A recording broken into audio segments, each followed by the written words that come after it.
How to enhance legal timber trade is a concern of many countries, including Vietnam. The issue became even more important after the European Union's regulation on forest law enforcement, governance, and trade takes effect with Vietnam. Our reporter talked to the director of United Nations Forum on Forests about the issue. Thank you, Mrs. Mark Alpian, for sparing your time for your talk today. The workshop is aimed to resolve the problems of sustainable forest management. So what do you think is the biggest problem at present? Now, the removal of forests in many parts of the world is happening at unsustainable rates. In some places, they say every day about an area the size of the country of Belgium is eliminated, forest is eliminated. So the question then is, what is the cause of that? And the cause of that, there are many causes, but one of the biggest causes is conversion of forest to agricultural land to feed now we have 7 billion people, and by 2050 we'll have 9 billion people. The biggest problem is that we need to figure out a way to have land use planning so that we allow for all of the natural resources and people to coexist sustainably. A number of countries have successfully enhanced timber trade. Could you cite one example that is recommendable for Vietnam? Let me, for example, give you an example from Ghana, where Ghana has actively advanced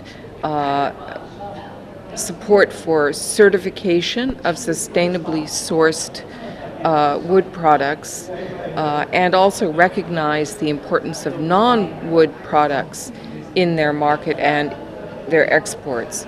Another excellent example is China, which is not only looking at how to reforest areas that have been degraded extensively. The Lust Plateau, which went from complete dirt and gullies and no water to 15 years later covered with green, with wetlands, with small rural agricultural holdings, was a brilliant approach, and it took the government and the local communities to be involved to make this happen.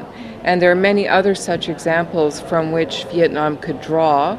The US and the European Union are the two major markets which consume some 50% of the total exports of Vietnam's wood industry. So what do you think are the impacts of the lazy acts of the US and the European Union's regulation of forest law enforcement, governance and trade in Vietnam's wood processing industry? Well, both of those laws are focused on helping to improve and to support countries like Vietnam so that the products that are exported to Europe and to the United States receive a better competitive placement in the marketplace.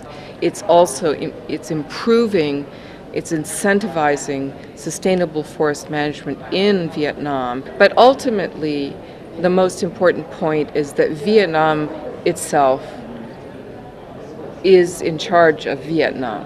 That wraps up our talk today. Thank you very much. So the one thing I'd like to definitely wish your viewers is Happy New Year. What an exciting time of year, and it's also a time to look back at what we've done before and to look forward to what we can do differently. And I'm persuaded from being here in this beautiful country and listening to experts from Vietnam that in fact the way that you manage your forests sustainably and you affect the marketplace is going to be the best of all contributions to this new year. Thank you. Thank you.